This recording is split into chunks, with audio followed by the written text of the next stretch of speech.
Do you still think overripe bananas belong in the trash? Think again. You're missing out on some amazing uses. Bananas are a common and nutritious fruit, but they ripen quickly and spoil easily. When they become mushy and blackened, many people regret it, but still rush to throw them away. But did you know? Even though rotten bananas are no longer edible, they can still be turned into incredibly useful things in daily life. Today, I'm going to share with you a few very simple yet effective ways to make use of overripe bananas. Let's get started. First, gently peel off the outer skin of the bananas until you've prepared the amount you need. At this point, the banana flesh is badly spoiled, soft, fermented, and covered in mold. Some people think that if only the peel is moldy or the banana is overly ripe, but the inside still looks okay, it might still be edible. However, you should absolutely not eat it, as bacteria and mold may have already spread deep inside undetectable to the naked eye. Eating bananas in this condition can irritate your digestive system and lead to stomach aches, diarrhea, or other health issues. After removing the banana peel, don't throw it away just yet. Set it aside and keep watching until the end, because I'll show you some super simple and surprisingly useful way to make use of banana peels. Now, prepare an empty plastic bottle with a round body, something that has already been used. If the bottle has a small mouth, use scissors to trim the neck and create a wider opening. This will make it easier to insert the bananas and mash them. When cutting, be sure to smooth the edges to avoid scratches or injury. If you already have a suitable container at home, feel free to use that instead. A small note is that we should not use glass bottles or fragile materials to ensure safety during the process. This is because when bananas ferment, the anaerobic fermentation process produces gas, mainly CO2, which increases the pressure inside the bottle. If a tightly sealed glass bottle is used, this pressure can cause the bottle to crack or explode, posing a danger. Next, place all of the spoiled banana flesh into the container. The riper the bananas are, the softer the flesh becomes, making it very easy to mash. You can cut the bananas into smaller chunks to make the process easier. Then, use a spoon or any kitchen tool you have on hand to mash the bananas. Work gently, pressing down section by section until the entire mixture becomes soft and mushy. You can adjust how finely you mash it depending on your needs. The smoother the texture, the faster and more effective the fermentation process will be later on. If you're working with a large amount of banana, it's a good idea to divide it into smaller portions to make handling easier and prevent spills.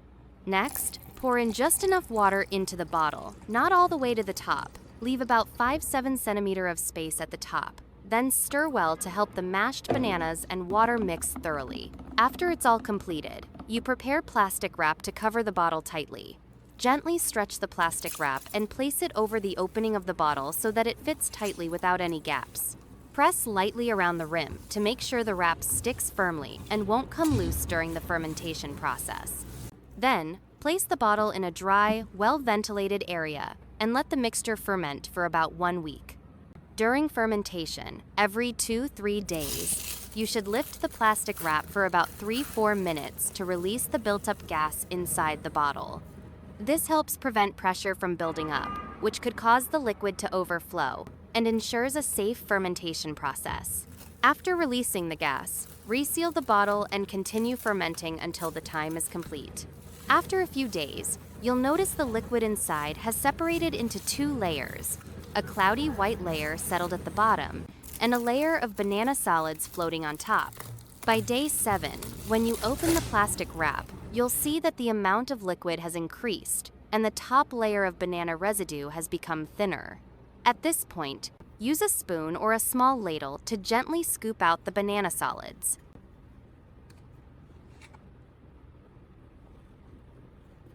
Do this slowly and carefully to avoid disturbing the liquid below. Next, prepare a fine mesh strainer, the kind typically used in kitchens for straining flour or juice. Place the strainer over a large mixing bowl, then slowly pour the remaining mixture through it. the banana residue will be caught in the strainer, while the fermented liquid will collect in the bowl below. Now, you'll have a smooth, slightly thickened solution free of banana solids, perfect for use as a natural biofertilizer for your plant. Next, prepare a watering can or spray bottle.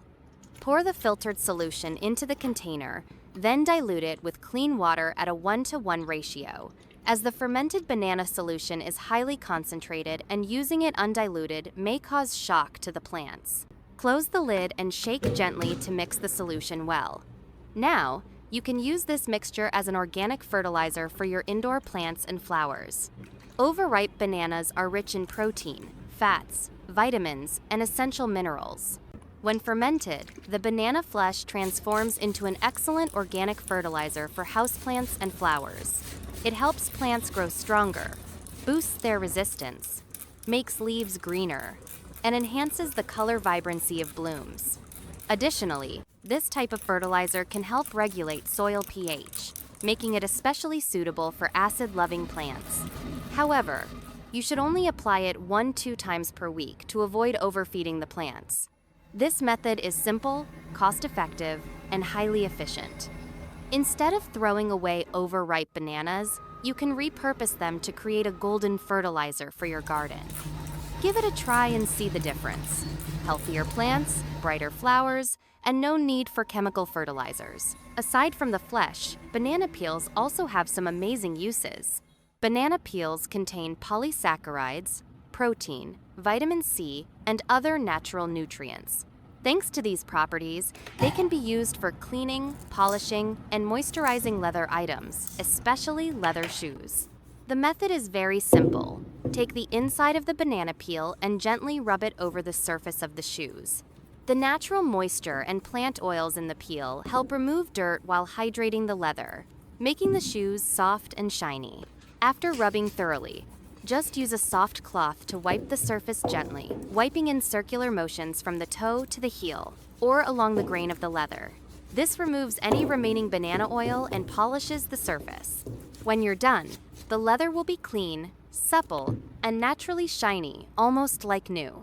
Another great use for banana peels is cleaning your kitchen, especially greasy stains on stovetops after frying. These stains are often tough to remove with just water, but banana peels can make the job much easier. Take a piece of banana peel and rub it over the greasy areas. The natural oils in the peel help break down and dissolve the sticky grease on the stove surface. Rub evenly across the area. Then use a kitchen cloth to wipe it clean. You'll see the surface become shiny and spotless again. It's incredibly satisfying to have a sparkling kitchen without the need for harsh chemical cleaners. In addition to cleaning and conditioning leather, banana peels can also be used to repel cockroaches safely without the need for toxic chemical products. First, prepare a clean plastic or cardboard container. Using scissors, cut the banana peel lengthwise into thin strips, about 2 to 3 inches long and roughly 1/4 inch wide, just enough to break down easily, and mix well with other ingredients. Banana peels have a naturally sweet aroma, which happens to attract cockroaches since they're drawn to anything with a sugary scent. Next, add a small amount of laundry detergent or concentrated liquid detergent into the container and mix it thoroughly with the banana peels. This mixture will both lure the cockroaches in and eliminate them.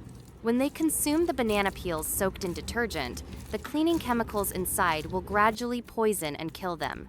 Finally, place the container in areas where cockroaches are commonly seen, like the kitchen, bathroom, near drains, and other damp spots.